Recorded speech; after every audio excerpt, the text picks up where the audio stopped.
नमस्कार, माझ्या यूट्यूब चॅनलवरती मी सर्वांचं सहर्ष स्वागत करतो। सध्या लोकसभेच्या निवडणुका लागलेल्या आहेत आणि सर्वत्र राजकीय वारं वाहू लागलेलं आहे। महाराष्ट्रही त्याला काही अपवाद नाही। जो महाराष्ट्र या देशाचं प्रबोधन करत आला, राजकारण असेल, कुस्ती असेल, कला, क्रीडा, संस्कृती सर्वत्र वैभवाची भर टाकणारं राज्य म्हणजे महाराष्ट्र राज्य। या महाराष्ट्राला वेगवेगळ्या राजकीय नेत्यांची, संतांची, वक्त्यांची आणि मोठमोठ्या नामांकित व्यक्तिमत्वांची खऱ्या अर्थानं भरच पडलेली आहे। यशवंतराव चव्हाण असतील, वसंतदादा पाटील असतील आणि आत्ताच्या पिढीमध्ये आपणा सर्वांस माहीत असलेले शरद पवार साहेब असतील, प्रत्येकानं आपापल्या पद्धतीनं या महाराष्ट्राचा विकास करण्याचा प्रयत्न केला। सहकारी साखर कारखाने असतील, पतसंस्था असतील, पतपेढ्या असतील, अनेक वेगवेगळ्या सोसायटी असतील, याच्या माध्यमातून शेतकऱ्यांसाठी, कष्टकऱ्यांसाठी खऱ्या अर्थानं नवसंजीवनी देण्याचं काम या नेत्यांनी केलं।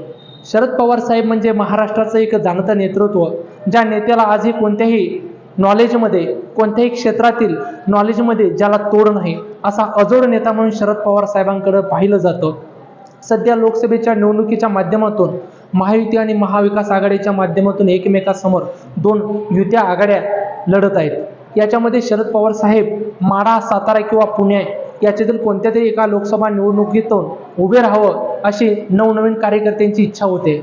खरं तर शरद पवार साहेब या लोकसभा मतदारसंघातून कोणत्याही एका लोकसभेतून निवडणुकीस उभे राहिले तर पवार साहेब निवडून येतील का, अशा पद्धतीचाही खऱ्या अर्थानं तर्कवितर्क लढवले जात आहेत।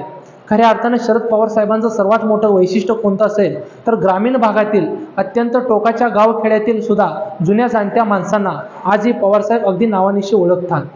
कोणत्याही नावानिशी माणसास ओळखल्यानंतर त्या माणसाशी ऊर भरून येतो की माझा नेता मला आजही ओळखतो। अशा पद्धतीची शरद पवार साहेबांना स्मरणशक्ती लाभलेली आहे। सहकार असेल, शिक्षण क्षेत्र असेल, वैद्यकीय क्षेत्र असेल, संस्कृती असेल, कला, क्रीडा, साहित्य सर्व क्षेत्रामध्ये पवार साहेबांचा अजोड असा ज्ञानाचा ठसा उमटलेला आहे।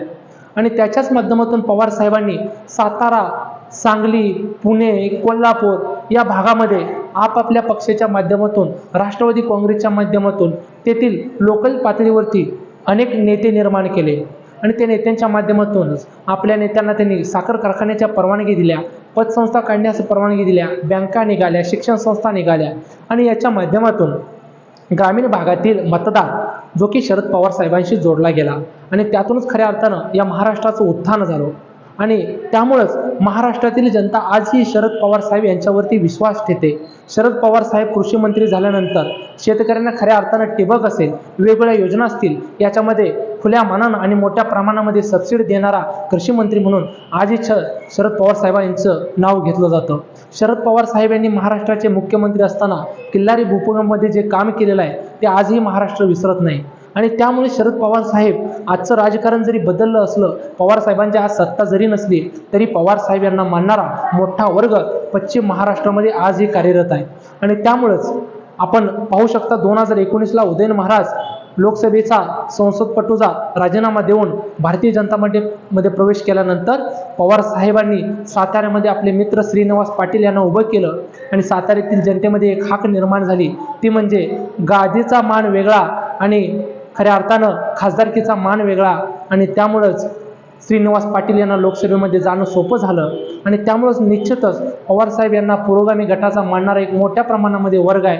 आणि त्यामुळं माढा असेल, त्याचबरोबर सांगली असेल, सातारा असेल, पुणे असेल, या पश्चिम महाराष्ट्रातील साखरपट्ट्यामध्ये पवारसाहेब जर का उभे राहिले तर नक्कीच त्यांचा विजय हा सहसा सोपा होऊन जाईल, याच्यामध्ये कोणत्याही प्रकारची तीळ मात्र शंका नाही।